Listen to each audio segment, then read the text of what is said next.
in some more inputs that are coming in. Speaking to the nation, Israeli Prime Minister Benjamin Netanyahu has framed the moment as a potential turning point. My brothers and sisters, citizens of Israel, we are on the verge of a very great achievement. It is not yet final. We are working on it diligently. I unquote. Joining me live on the broadcast is my colleague Aditya Vadwan. Aditya, could you take us through the details of what Netanyahu said in his address to the nation?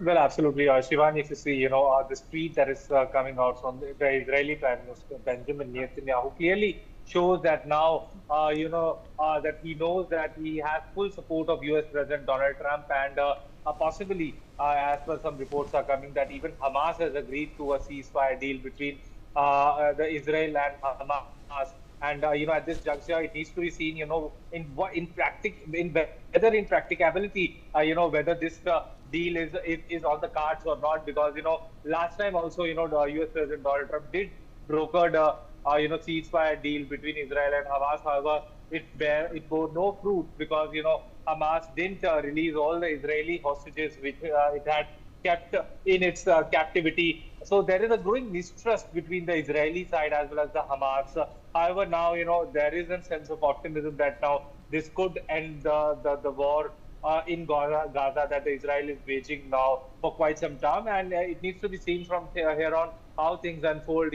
What time will the Hamas get to release all the Israeli hostages, and thereon whether the Israeli Defense Forces will stop to operate from to operate and attack in Gaza City or not. This needs to be seen, because at this juncture the situation is very tense, and it needs to be seen how things unfold in this scenario. Yes, right. Thank you, Aditya, so much for those details. Joining me on the phone line to know more on this subject is former diplomat Ambassador Suresh Goel. Ambassador, thank you for joining us. Appreciate your time.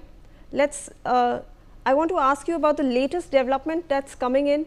US is now sending in its representatives to Egypt. Also, we are seeing that Israel also said that they will send in their representation to Egypt to chalk out a comprehensive plan and see how the ceasefire is now going to be negotiated. I think some of the developments, frankly speaking, that I would rather wait for the results of conversations taking place in Egypt. I do not know whether the plan as it is after Hamas has agreed to the plan, which is basically means that continuation of Hamas as political entity, as an entity in the current state in Gaza, and the fact that also the Gaza plan does not seem to be certain of being implemented successfully given the time frame in the case. So I think what is to happen in Egypt is that the conversation may take place between the USA and Israel to see what are the other difficulties which need to be removed from the plan before Israel can completely go along the plan.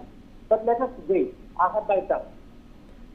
Ambassador, this is definitely a critical turning point in this prolonged conflict. Yes. However, I am seeing that there are two critical challenges that we are going to see going forward. Firstly, Hamas has not agreed to or has not spoken on the condition of its disarmament. So we do not know if that is going to be there in the future.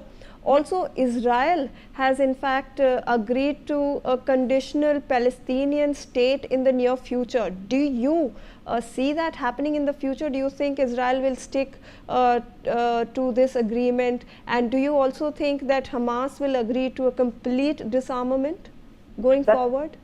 That is precisely what I'm saying in the beginning itself, that Hamas, without finishing Hamas, Israel's objective is to finish Hamas completely.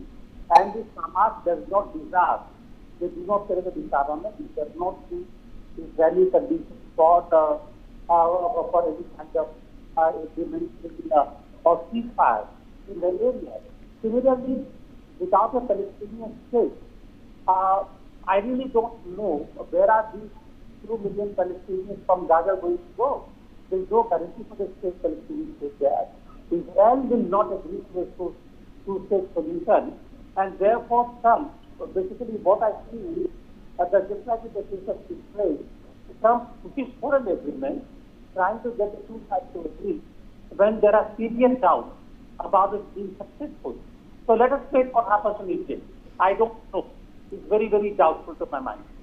All right. Thank you so much, Ambassador Goel, for your time and providing us those inputs. Moving on now, a tragic incident